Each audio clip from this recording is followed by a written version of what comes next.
त्या संदर्भात आपण फडतरवाडी गावामध्ये आलेलो आहोत आणि फडतरवाडी गावचे ग्रामस्थ आपल्या समवेत आहेत. दादा नमस्ते. नमस्ते. पहिला नाव सांगा तुमचं. प्रकाश यादव. बर. काय घडलं एक्झॅक्टली काल नेमकं? काय घडलंय, ऊस तोड मजूर आहे. हा. सकाळी 6 ते 9 पर्यंत ऊस तोडत होता बर. आणि मुकदम म्हणले जरा हे कसा तरी करायला लागलाय म्हणून आम्हाला म्हणले, मालकांना म्हणले गाडी घेऊन या, त्याला दवाखान्यात नेऊ आपण. बर. मग मालकाने सांगितलं त्याला का बोलोरा घेऊन येतो, अच्छा. तुम्ही फडातनं डांबरापर्यंत या चालत. बर. मग तो डांबरापर्यंत चालत आला.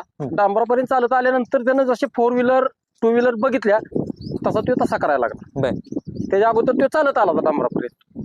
म्हणजे त्या आधी स्थिती व्यवस्थित होती ते म्हणा. व्यवस्थित होती, फक्त थोडासा वेलकंड करत होता बर. आणि कसं तरी होत होतं त्याला. बर. साधारणतः किती वाजता हा साधारण त्याचा 11 वाजता झाला असेल. 11 वाजता घडला. हा, बरं, 11 वाजता साडे- झालं. मला वाटतं जो कॉर्नर आहे फडतरवाडीचा हा, गावचा corner. पुढचा कॉर्नर तिथे झाला. कॉर्नरला फडतरवाडीच्या सेंटरला मध्ये बरोबर.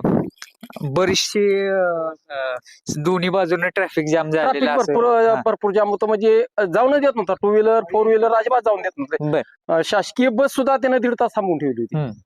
म्हणजे बस सुद्धा थांबली बस तो काय करायचा, वाहनावर चढाय बघायचा. हा. मग लोकांना काय वाटत होतं की रेबीज आहे, आपल्याला चावला तर काय होईल, मग त्या भ्यानं कोण जात नव्हतं पुढं.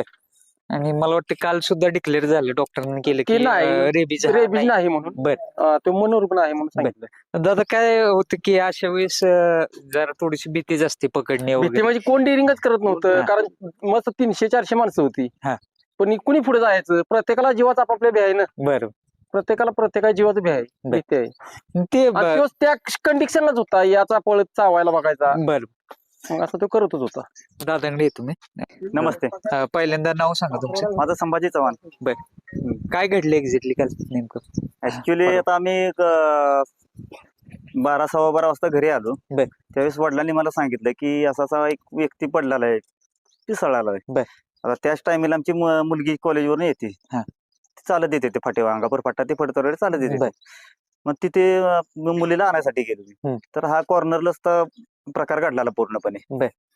जवळजवळ इकडून पण ट्रॉफिक सगळं जाम होतं आणि तिकडून पण जाम होतं. आता त्याला धरण्याचा प्रयत्न कोणच करत नव्हतं. शेवटी एक अंगापूरचा जोडीदार आहे आपला अधिक म्हणून, बर. आणि दुसरा एक त्याचा मित्र आला आणि घेतल्याच माणसांनी वाघर आणली. बर. त्या प्रकारे आम्ही धरण्याचा प्रयत्न केला. नंतर पकडलं, एका साईडला त्याला धरून बांधून ठेवलं. बर. आणि दुसरा मुद्दा असा आहे की त्याला कोणी कुठल्याच म्हणजे जवळ 300-400 माणसं होती, त्याच्यातल्या एकाने सुद्धा हात लावलेला नाही त्याला. म्हणजे कोणती बाबा? नाही,